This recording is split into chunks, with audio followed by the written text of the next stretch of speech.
+2 ബയോളജിയിലെ principles of inheritance and variation എന്ന ചാപ്റ്ററിൽ ടെസ്റ്റ് ക്രോസ് എന്താണെന്ന് സിമ്പിളായിട്ട് നോക്കാം. അപ്പോൾ എന്താണ് ടെസ്റ്റ് ക്രോസ് അല്ലെങ്കിൽ ക്രോസ് ടെസ്റ്റ് എന്ന് പറഞ്ഞ് എക്സാമിന് ചോദിക്കുമ്പോൾ നിങ്ങൾ എന്താണ് എഴുതേണ്ടതെന്നാണ് ഇതിൽ പറഞ്ഞു തരാനായിട്ട് പോകുന്നത്. ഇത് പഠിക്കുന്നതിന് മുൻപ് എന്താണ് മോണോഹൈബ്രിഡ് ക്രോസ് എന്ന് നിങ്ങൾ അറിഞ്ഞിരിക്കണം. അതിൻ്റെ ബേസിക് ആയിട്ടുള്ള ഐഡിയ ഉണ്ടെങ്കിൽ മാത്രമേ ഇത് കുറേ കൂടെ മനസ്സിലാവത്തുള്ളൂ. അപ്പോൾ മോണോഹൈബ്രിഡ് ക്രോസ് എന്താണെന്ന് നേരത്തെ പറഞ്ഞിട്ടുണ്ടായിരുന്നു. എന്നാലും ഇത് ടെസ്റ്റ് ക്രോസിൻ്റെ കൂടെ വരുന്നതാണ്. ആയതിനാൽ ഒന്നുകൂടെ പറയുകയാണ് മോണോഹൈബ്രിഡ് ക്രോസ് എന്താണെന്ന്. മിൻറ്റിൽ ടോൾ പീ പ്ലാന്റിനെയും ഡോർഫ് പീ പ്ലാന്റിനെയും തമ്മിൽ ക്രോസ് ചെയ്തു. ടോൾ പീ പ്ലാന്റിൻ്റെ അലിയിൽ ക്യാപിറ്റൽ ടി എന്നെടുക്കാം, ഡോർഫ് പ്ലാന്റിൻ്റെ സ്മാൾ ടി എന്നെടുക്കാം. ഇനി ഇതിൻ്റെ ഗാമേറ്റ് എഴുതുന്ന സമയത്ത് ടോളിൽ 2 ഗാമേറ്റാണ്, ക്യാപിറ്റൽ ടി. സ്മോൾ അല്ലെങ്കിൽ ഡോർഫിന് 2 ഗാമേറ്റ്, സ്മാൾ ടി. ഇനി F1 ജനറേഷനിൽ അദ്ദേഹത്തിന് കിട്ടിയ എല്ലാ പ്ലാന്റും ടോൾ ആയിരുന്നു. അപ്പോൾ F1 ജനറേഷൻ അദ്ദേഹത്തിന് കിട്ടിയതിനെ വെച്ച് എന്ത് ചെയ്തത്, വീണ്ടും സെൽഫ് പോളിനേഷൻ കണ്ടക്ട് ചെയ്തു. അപ്പോൾ F2 ജനറേഷൻ അദ്ദേഹത്തിന് ഒബ്സർവ് ചെയ്യാൻ സാധിച്ചത് ടോൾ പ്ലാന്റ് മാത്രമല്ല ഡാർഫ് പ്ലാന്റും അദ്ദേഹത്തിന് കാണാനായിട്ട് സാധിച്ചു. അപ്പോൾ അതിൻ്റെ ഫിനോട്ടിപ്പിക് റേഷ്യോ, അതായത് എത്ര ടോൾ ഈസ്റ്റു എത്ര ഡാർഫ് ആണെന്നുള്ളതാണ് ഫിനോട്ടിപ്പിക് റേഷ്യോ. അദ്ദേഹത്തിന് ഒബ്സർവ് ചെയ്യാൻ സാധിച്ചത് 3 ടാളും 1 ഡാർഫുമാണ് അദ്ദേഹത്തിന് ഒബ്സർവ് ചെയ്യാനായിട്ട് സാധിച്ചത്. അപ്പോൾ phenotypic ratio will be 3:1. Genotypic ratio എന്ന് പറയുമ്പോൾ എത്ര ക്യാപിറ്റൽ ടി ഉണ്ട്, എത്ര ക്യാപിറ്റൽ ടി സ്മാൾ ടി ഉണ്ട്, എത്ര സ്മാൾ ടി ഉണ്ട്. അപ്പോൾ ക്യാപിറ്റൽ ടി ഒരെണ്ണമാണ് ഉണ്ടായിരുന്നത്, ക്യാപിറ്റൽ ടി സ്മാൾ ടി 2 എണ്ണമാണ് ഉണ്ടായിരുന്നത്, സ്മാൾ ടി ഒരെണ്ണമാണ് ഉണ്ടായിരുന്നത്. അപ്പോൾ ജീനോട്ടിപ്പിക് റേഷ്യോ 1:2:1 ആണ്. ഫിനോട്ടിപ്പിക്കും ജീനോട്ടിപ്പിക്കും തമ്മിൽ മാറിപ്പോയത്. ഫിനോട്ടിപ്പിക് എന്ന് പറയുമ്പോൾ ടോളും ഡോർഫും എന്നാണ് ഉദ്ദേശിക്കുന്നത്. ജീനോട്ടിപ്പിക് എന്ന് പറയുമ്പോൾ എന്താണ്, അലീൽസ് ക്യാപിറ്റൽ ടി എത്ര എണ്ണം ഉണ്ട് അങ്ങനെയാണ്. ജീനോട്ടിപ്പിക് റേഷ്യോ 1:2:1 ആണ്, ഫിനോട്ടിപ്പിക് റേഷ്യോ 3:1 ആണ്. ഇത് തമ്മിൽ തിരിഞ്ഞു പോകരുത് ഒരു കാരണവശാലും. എന്താണ് ടെസ്റ്റ് ക്രോസ്? സിമ്പിളായിട്ട് പറഞ്ഞുതരാം.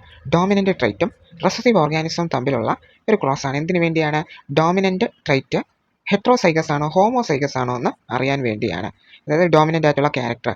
ഹോമോസൈഗസ് എന്ന് പറയുമ്പോൾ ക്യാപിറ്റൽ ടി ഒരേപോലത്തെ ഇത് വരുന്നത്, ഒരേപോലെ അലിയിൽ വരുന്നത്, അല്ലെങ്കിൽ സ്മാൾ ടി നമുക്ക് പറയാം. ഇനി ഹെട്രോസൈഗസ് എന്ന് പറയുമ്പോൾ ഡിഫറൻ്റ് ആയിട്ട് ക്യാപിറ്റൽ ടി സ്മാൾ ടി അങ്ങനെ വരുന്നതാണ് ഹെട്രോസൈഗസ്. ഡോമിനൻ്റ് എന്ന് പറയുമ്പോൾ എന്താണ്, എക്സ്പ്രസ് ചെയ്യുന്ന ക്യാരക്ടർ. അപ്പോൾ എക്സ്പ്രസ് ചെയ്യുന്ന ക്യാരക്ടർ ഹോമോസൈഗസ് ആണോ അല്ലെങ്കിൽ ഹെട്രോസൈഗസ് ആണോ എന്ന് F2 ജനറേഷനിൽ മനസ്സിലാക്കുന്നതിന് വേണ്ടിയാണ് കണ്ടക്ട് ചെയ്ത ഒരു ക്രോസ് ആണ് ഈ ടെസ്റ്റ് ക്രോസ് എന്ന് പറയുന്നത്. ബേസിക് ഐഡിയ വന്നെങ്കിൽ നമുക്ക് ഡീറ്റെയിൽ ആയിട്ട് നോക്കാം. To determine the genotype of a tall plant at F2, Mendel crossed tall plant from F2 with a dwarf plant. This is called test cross. അതായത് F2 ജനറേഷനിലുള്ള tall പ്ലാന്റിൻ്റെ genotype അറിയാൻ വേണ്ടി Mendel F2 ജനറേഷനിലുള്ള tall പ്ലാന്റിനെ dwarf പ്ലാന്റുമായിട്ട് cross ചെയ്യിപ്പിച്ചു. ഇതിനെയാണ് ടെസ്റ്റ് ക്രോസ് എന്ന് പറയുന്നത്. ഡോമിനൻ്റ് ഫിനോടൈപ്പ് ഉള്ള പി പ്ലാന്റിൻ്റെ ജീനോ ടൈപ്പ് ആണല്ലോ നമുക്ക് കണ്ടുപിടിക്കേണ്ടത്. ആയതിനാൽ ആ ഡോമിനൻറ്റിനെ അതിൻ്റെ റെസസീവ് പാരൻറ്റുമായിട്ട് ക്രോസ് ചെയ്യിപ്പിച്ചു, സെൽഫ് ക്രോസിങ് ചെയ്യുന്നതിന് പകരം. അപ്പോൾ അതിൽ നിന്നും കിട്ടുന്ന പ്രോജനീസിൽ കൂടെ നമുക്ക് അതിൻ്റെ യഥാർത്ഥ ജീനോ ടൈപ്പ് ഏതാണെന്ന് പ്രെഡിക്റ്റ് ചെയ്യാനായിട്ട് അല്ലെങ്കിൽ കണ്ടുപിടിക്കാനായിട്ട് സാധിക്കും. ഡോമിനൻറ്റും റെസസീവ് ഓർഗാനിസം തമ്മിലുള്ള ഒരു ക്രോസ് ആണ്. ഡോമിനൻ്റ് ട്രൈറ്റ് ഹോമോസൈഗസ് ആണോ ഹെട്രോസൈഗസ് ആണോ എന്ന് കണ്ടുപിടിക്കുന്നതാണ് ടെസ്റ്റ് ക്രോസിലൂടെ ചെയ്യുന്നത്. അപ്പോൾ ടെസ്റ്റ് ക്രോസ് എങ്ങനെയാണ് ചെയ്യുന്നതെന്ന് നോക്കാം. അതിനുവേണ്ടി ഹോമോസൈഗസ് റെസസീവ് ആയിട്ടുള്ള പാരൻസിനെ ആണ് ക്രോസ് ചെയ്യുന്നത്. വൈറ്റ് കളർ ഫ്ലവേഴ്സിനെ തമ്മിൽ ക്രോസ് ചെയ്യിപ്പിക്കണം. സ്മാൾ ഡബ്ല്യു എന്ന് എടുക്കുക അതിൻ്റെ അലീൽസിനെ. ഇനി ഗാമേറ്റ്സ് എഴുതുമ്പോൾ സ്മാൾ ഡബ്ല്യു എന്ന് വരും.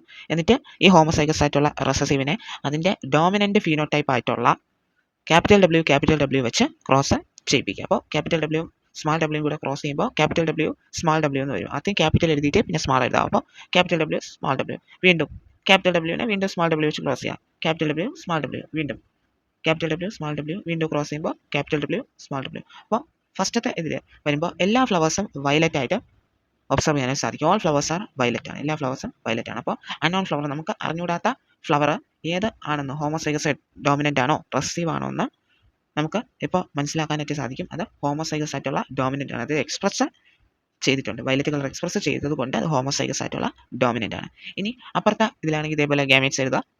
സ്മാൾ ഡബ്ല്യു ആണ്, അതിൻ്റെ ഡോമിനൻ്റ് ഫിനോടൈപ്പ് വെച്ച് എന്ത് ചെയ്യുക, ക്രോസ് ചെയ്യിപ്പിക്കുക. അതിൻ്റെ ഡോമിനൻ്റ് ഫിനോടൈപ്പ് എന്ന് പറയുമ്പോൾ ക്യാപിറ്റൽ ഡബ്ല്യു സ്മാൾ ഡബ്ല്യു ആണ്, അത് വെച്ച് ക്രോസ് ചെയ്യിപ്പിക്കുമ്പോൾ എന്താണ്, capital W small W, capital W small W. അപ്പോൾ നേരത്തെ ക്യാപിറ്റൽ ഡബ്ല്യു ആയിരുന്നു. അപ്പോൾ സ്മാൾ ഡബ്ല്യുവിനെ എല്ലാം ക്രോസ് ചെയ്യിപ്പിച്ചപ്പോൾ എല്ലാം അവിടെ വയലറ്റ് ഫ്ലവർ കിട്ടി.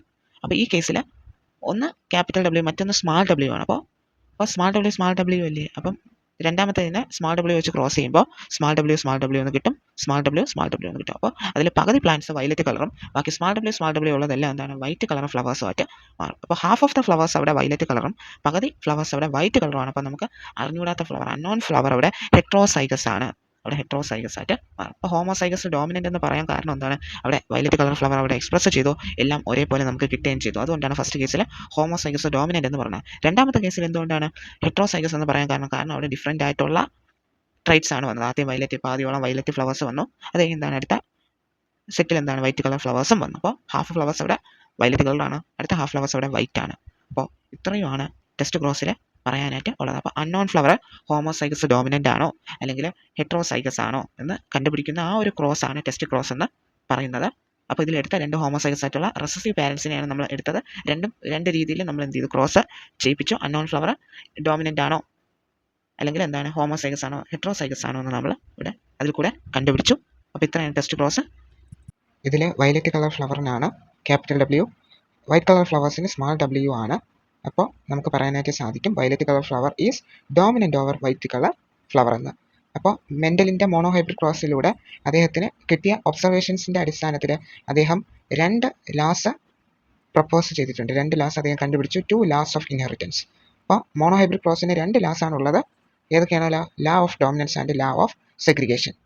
അപ്പോൾ എന്താണ് ലാ ഓഫ് ഡോമിനൻസ് എന്ന് ഡീറ്റെയിൽ ആയിട്ട് നോക്കാം. ക്യാരക്ടേഴ്സിനെ അല്ലെങ്കിൽ സ്വഭാവങ്ങളെ കൺട്രോൾ ചെയ്യുന്ന ഡിസ്ക്രീറ്റ് യൂണിറ്റുകളെയാണ് ഫാക്ടേഴ്സ് എന്ന് പറയുന്നത്. ഫാക്ടേഴ്സ് പെയേഴ്സ് ആയിട്ടായിരിക്കും കാണപ്പെടുന്നത്. വ്യത്യസ്ത പേരുള്ള ഫാക്ടറുകളിൽ അതിലുള്ള ഒരു മെമ്പർ പെയർ ഡോമിനേറ്റ് ചെയ്യുകയും അല്ലെങ്കിൽ ഒരെണ്ണം ഡോമിനൻ്റ് ആണ്, മറ്റവൻ റെസസീവ് ആണ്. Four example capital T small T തന്നെ എടുക്കുക. അതിൽ ക്യാപിറ്റൽ ടി എന്ന് പറയുന്നത് എന്താണ്? ഡോമിനൻ്റ് ആണ്, എക്സ്പ്രസ് ചെയ്യുന്ന ക്യാരക്ടറാണ്. സ്മോൾ ടി എക്സ്പ്രസ് ചെയ്യാത്ത ക്യാരക്ടറാണ്, അവൻ റെസസീവ് ആണ്. അതിൽ ഒരു മെമ്പർ ഡോമിനൻ്റ് ആവുകയും മറ്റേ മെമ്പർ ഇവിടെ റെസസീവ് ആവുകയും ചെയ്യും. ക്യാപിറ്റൽ ടി ഡോമിനൻ്റ് ആവും, സ്മോൾ ടി റെസസീവ് ആവും. അതുകൊണ്ടാണ് F1 ജനറേഷനിലെ എല്ലാ പ്ലാന്റ്സും ടോൾ ആവാനായിട്ടുള്ള കാരണം. ലാ ഓഫ് ഡോമിനൻസിനെ പ്രകട സ്വഭാവ നിയമം എന്നാണ് പറയുന്നത്. Law of dominance is used to explain the expression of only one of the parental characters in a monohybrid cross in the F1 and the expression of both in the F2. It also explains the proportion of 3:1 obtained at the F2. അതായത് എന്താണ്? ഒരു parental characters മാത്രമേ ഈ പറയുന്ന ലാ of dominance monohybrid ക്രോസിൽ F1 ജനറേഷനിൽ കാണിക്കുന്നുള്ളൂ. F2ലും അതുപോലെ തന്നെയാണ്. പിന്നെ എന്താണ്? 3:1 F2 ജനറേഷനിൽ കിട്ടുന്ന 3:1 റേഷ്യോ വരെ പ്രൊപ്പോർഷനും ഈ ലാ ഓഫ് ഡോമിനൻസ് വഴി കാണിക്കുന്നുവെന്നും പറഞ്ഞിരിക്കുന്നു. അടുത്തത് law of segregation. Law of സെഗ്രിഗേഷനിൽ പറയുന്നത് അലീൽസ് എന്ത് ചെയ്യത്തില്ല? ബ്ലെൻഡ് ചെയ്യത്തില്ല. And both the characters are required during gamete formation in F2 generation. F2 ജനറേഷനിൽ ഗാമേറ്റ് ഫോർമേഷൻ്റെ സമയത്ത് 2 ക്യാരക്ടേഴ്സും എന്ത് ചെയ്യും? റിക്കവർ ചെയ്യും. ഗാമേറ്റ് ഫോർമേഷൻ്റെ സമയത്ത് ട്രൈറ്റ്സ് ക്യാരക്ടേഴ്സ് സെഗ്രിഗേറ്റ് അല്ലെങ്കിൽ സെപ്പറേറ്റ് ചെയ്യും, തമ്മിൽ സെപ്പറേറ്റ് ചെയ്യുകയും വ്യത്യസ്ത ഗാമേറ്റിലോട്ട് പാസ് ചെയ്യുകയും ചെയ്യും. ഹോമോസൈഗസ് അതിന് സിമിലർ ആയിട്ടുള്ള ഗാമേറ്റ് പ്രൊഡ്യൂസ് ചെയ്യുകയും ചെയ്യും. അതേസമയം ഹെട്രോസൈഗസ് ആണെങ്കിൽ വ്യത്യസ്ത തരത്തിലെ വ്യത്യസ്ത ട്രൈറ്റിലെ വ്യത്യസ്ത സ്വഭാവത്തിനനുസരിച്ചുള്ള ഗാമേറ്റ് പ്രൊഡ്യൂസ് ചെയ്യും. അതുകൊണ്ടാണ് ഹോമോസൈഗസിന് സെയിം ആയിട്ടുള്ള ട്രൈറ്റ്സ് കിട്ടാനായിട്ടുള്ള കാരണം ക്യാപിറ്റൽ ടി. അതേസമയം ഹെട്രോസൈഗസിന് ഡിഫറെൻ്റ് ആവാനുള്ള കാരണം example capital T small T. അപ്പോൾ മോണോഹൈബ്രിഡ് ക്രോസിലെ 2 ലാസ് ഏതൊക്കെയാണ്? ലാ ഓഫ് ഡോമിനൻസും ലാ ഓഫ് സെഗ്രിഗേഷനുമാണ്. Law of independent assortment dihybrid ക്രോസിലെ ലോ ആണ്, ഇതിൽ വരുന്നില്ല. അപ്പോൾ മോണോഹൈബ്രിഡ് ക്രോസിൽ 2 ലാസ് മാത്രമേ ഉള്ളൂ, ലാ ഓഫ് ഡോമിനൻസും ലാ ഓഫ് എന്താണ്? സെഗ്രിഗേഷനും. നെക്സ്റ്റ്, ഡോമിനൻറ്റും റെസസീവും തമ്മിലുള്ള ഡിഫറൻസ് എന്താണ്? അല്ലെങ്കിൽ എന്താണ് ഡോമിനൻ്റ് ട്രൈറ്റും റെസസീവ് ട്രൈറ്റും എന്ന് ഡീറ്റെയിൽ ആയിട്ട് സിമ്പിളായിട്ട് നോക്കാം. ഒരു ഫാക്ടർ അല്ലെങ്കിൽ അലീൽ ഡോമിനൻ്റ് ഫാക്ടറിൻ്റെ പ്രസൻസിലോ ആബ്സെൻസിലോ സ്വയം എക്സ്പ്രസ് ചെയ്യുകയാണെങ്കിൽ അതിനെയാണ് ഡോമിനൻ്റ് എന്ന് പറയുന്നത്. അതൊരു കംപ്ലീറ്റ് ആയിട്ടുള്ള ഫങ്ഷണൽ എൻസൈമായിട്ട് മാറും. അതെന്ത് ചെയ്യും? പെർഫെക്റ്റ് ആയിട്ട് എക്സ്പ്രസ് ചെയ്യുകയും ചെയ്യും. നേരെ മറിച്ച് റെസസീവ് എന്ന് പറയുകയാണെങ്കിൽ it can only express itself in the absence of or its recessive factor allele. അതിൻ്റെ റെസസീവ് ഫാക്ടർ അലീലിൻ്റെ ആബ്സെൻസിൽ മാത്രമേ അത് എക്സ്പ്രസ് ചെയ്യത്തുള്ളൂ. It forms a incomplete defective enzyme. Incomplete ആയിട്ടുള്ള ഒരു ഡിഫക്റ്റീവ് എൻസൈമായിട്ട് മാറും. Which fails to express itself. അതെന്ത് ചെയ്യും? എക്സ്പ്രസ് ചെയ്യാൻ ഫെയിൽ ആവും, അതായത് എക്സ്പ്രസ് ചെയ്യത്തില്ല. ഇപ്പോൾ when present with its dominant അലീൽ, അത് ഡോമിനൻ്റ് അലീലിൻ്റെ കൂടെ പ്രസൻ്റ് ആയിരിക്കുന്ന സമയത്ത് അത് എക്സ്പ്രസ് ചെയ്യത്തില്ല. That is in heterozygous condition. ഹെട്രോസൈഗസിൽ ഇരിക്കുമ്പോൾ for example capital T small T എടുക്കാം. അതിൽ ക്യാപിറ്റൽ ടി ഡോമിനൻ്റ് ആണ്, സ്മോൾ ടി റെസസീവ് ആണ്. അപ്പോൾ ഈ റെസസീവ് ഡോമിനൻറ്റിൻ്റെ കൂടെ ഇരിക്കുകയാണ്. ആ സമയത്ത് എന്ത് ചെയ്യത്തില്ല? ഈ പറയുന്ന റെസസീവ് എക്സ്പ്രസ് ചെയ്യത്തില്ല, ഡോമിനൻ്റ് ആണ് അവിടെ എക്സ്പ്രസ് ചെയ്യുന്നത്. അപ്പോൾ ഇത്രയാണ് ഡോമിനൻറ്റും റെസസീവും തമ്മിലുള്ള ഡിഫറൻസ് എന്ന് പറയുന്നത്. അപ്പോൾ എല്ലാവർക്കും ഇന്ന് പറഞ്ഞ കാര്യങ്ങൾ മനസ്സിലായെന്ന് വിശ്വസിക്കുന്നു. എന്താണ് ടെസ്റ്റ് ക്രോസ്? മോണോഹൈബ്രിഡ് ക്രോസിൽ വരുന്ന 2 ലാസ് ഏതൊക്കെയാണ്? ലാ ഓഫ് ഡോമിനൻസ് എന്താണ്? ലാ ഓഫ് സെഗ്രിഗേഷൻ എന്താണ്? പിന്നെ ഡോമിനൻറ്റും റെസസീവും തമ്മിലുള്ള വ്യത്യാസം എന്താണ്? തുടങ്ങിയ കാര്യങ്ങളെല്ലാം മനസ്സിലായെന്ന് വിശ്വസിക്കുന്നു. അപ്പോൾ നിങ്ങൾക്ക് ഇതിനെപ്പറ്റി ഡൗട്ട്സ് ഉണ്ടെങ്കിൽ കമൻറ്റ് ചെയ്ത് ചോദിക്കാവുന്നതാണ്. എല്ലാവരും നന്നായിട്ട് പഠിക്കുക. എല്ലാവർക്കും താങ്ക് യു.